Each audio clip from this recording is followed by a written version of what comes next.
সদ্য রাজ্যে 26,000-এর পুরো প্যানেল বাতিল করতে বাধ্য হয়েছে মহামান্য সুপ্রিম কোর্ট, যেখানে ভুরি ভুরি দুর্নীতি, 17 রকমের দুর্নীতি যেটা কলকাতা হাইকোর্ট চিহ্নিত করেছিল, সেই রায়কে কিন্তু এক প্রকার বহাল রেখেছে মহামান্য সুপ্রিম কোর্টের প্রধান বিচারপতি সঞ্জীব খান্না স্যার।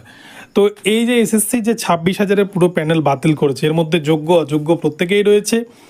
যোগ্য অযোগ্য তালিকা বারংবার চাওয়া হয়েছে, কিন্তু কোর্টে জমা করেনি। তো যাই হোক, এবার এসএসসির যে ফর্ম ফিল আপ হচ্ছে, এখানেও কিন্তু অযোগ্যদের তালিকাটা এসএসসি আলাদা করে দেয়নি, বা যে এরা ফর্ম ফিল আপ করতে পারবে না সেটা নিয়েও মামলা হয়েছে, সেটাও কিন্তু কেস চলছে।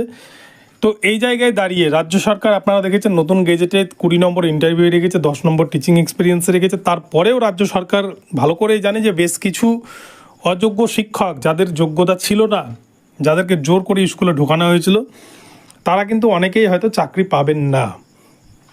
তাদের মধ্যে যারা 26,000-এর মধ্যে চাকরি পাবেন না, তাদেরকে হয়তো স্কুলে ঢোকানোর জন্য এই অ্যাডিশনাল অ্যাসিস্ট্যান্ট টিচার নিয়োগ করতে পারে রাজ্য। এখানটাতে তার সাথে পার্শ্ব শিক্ষক যারা রয়েছেন, তাদের কিন্তু নাম পরিবর্তন করে এবার থেকে অ্যাডিশনাল অ্যাসিস্ট্যান্ট টিচার হিসেবেই রাখা হচ্ছে তাদের থেকে। এবং শুধু তাই নয়, তাদের সার্ভিস বুক থেকে আরম্ভ করে সমস্ত সুযোগ সুবিধা তারা পাবে, সিসিএল এর সুবিধা পাবে। তো এক কথায় বলা যায় এটা একটা ভালো উদ্যোগ।